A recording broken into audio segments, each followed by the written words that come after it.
what makes the prairie. Historically, it would have been a lot of things. It's an autumn Saturday afternoon at the Homestead Monument of America in Beatrice, Nebraska. And a handful of volunteers get a quick history lesson from Jesse Bully, the monument's natural resource specialist. This is the site of the first homestead claim that was filed in the United States. We were created back in 1936 to tell the story of the Homestead Act of 1862 and the impacts that that law had on the United States of America. The monument is a historical site, but today's focus won't be on history. The volunteers are here for a bit of botany. We're on the very western edge of the tallgrass prairie region. It's known for its very deep, dark, fertile soils.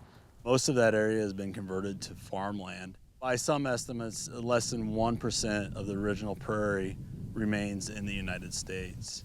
Armed with brown paper lunch sacks, Bully and the volunteers head out to the ground's 100 acres of restored tallgrass prairie. You're gathering native prairie seeds for use in future maintenance and restoration efforts here at the monument. We're going to focus, like I said, mainly on the warm season grasses. And so this one here is the Indian grass, harvesting the seed. All we're doing is just stripping it off and put it in your bag. We're trying to collect as much seed as we can, so if we need it in the future, we can use the native local eco-type seed. This is a small operation. The volunteers and Bully work for a few hours, filling their sacks and enjoying the sun. Boy, talk about Zen prairie experience. And it's a nice day to do it.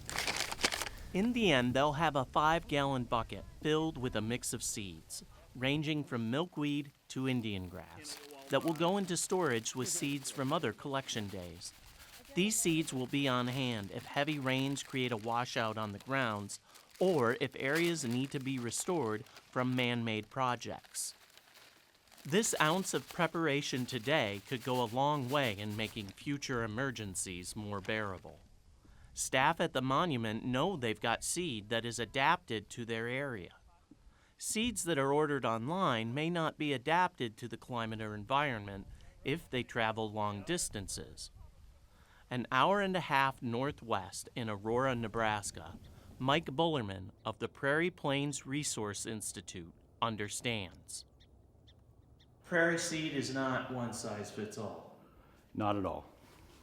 These barrels, these 5 mixes, represent about 250 different species that we collect throughout the growing season. Our approach is to do what we call high diversity local ecotype, which means we collect as many species as we can throughout a growing season, and it all needs to come from wild local populations. So they are best suited to do well in any range of conditions. Harvested by hand and by combine, the barrels represent different topography and different times of the growing season. Preparing to spread seed at a site requires a recipe with the right combination of wetland versus dryland barrels and seeds from throughout spring, summer, and fall. These barrels here are the combine harvested main grasses, big blue stem, Indian grass, switchgrass. This particular site requires a recipe of 5 of these combine barrels for every 1 barrel of blended seed mix. The rest of the recipe just calls for some good old-fashioned labor.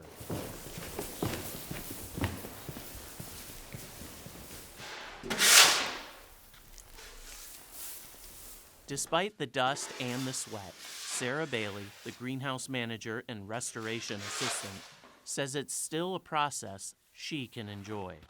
When we mix and go through the process of creating a mix, you're seeing all that hard work from the harvest go into something where there's, anywhere from 100 to 200 species, and that's going to get out on the ground and become a natural area that's going to be awesome in the future. It probably is my favorite. This is where the rubber hits the road, or where the seeds hit the ground, I guess.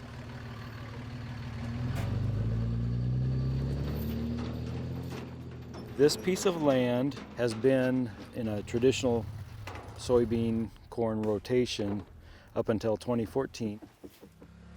It was allowed to go fallow in 2015, and at that time they did some excavation to create some wetlands Then after that, it was shredded and disked to prepare the seed bed for what we're doing today, which is doing a high diversity local ecotype prairie and wetland seeding. I always say that we're using a mix of old and new technology. We've got a couple of four-wheelers pulling 1950s vintage, what were meant to be fertilizer spreaders, but now they're seed spreaders. They just drop the seed on top of the ground.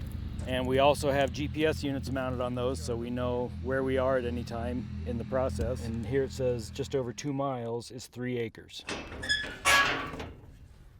So that looks like about 4.5 acres worth of seed yet. So a lot of ideas come into my head throughout the restoration process, and one of those is that these plants that we're working with are the progeny of what were here prior to settlement. Genetically, it represents what's left of Nebraska's natural history. Metaphorically, it represents the future. We're planting seeds, creating prairie plant communities for not only wildlife habitat, but for public to enjoy.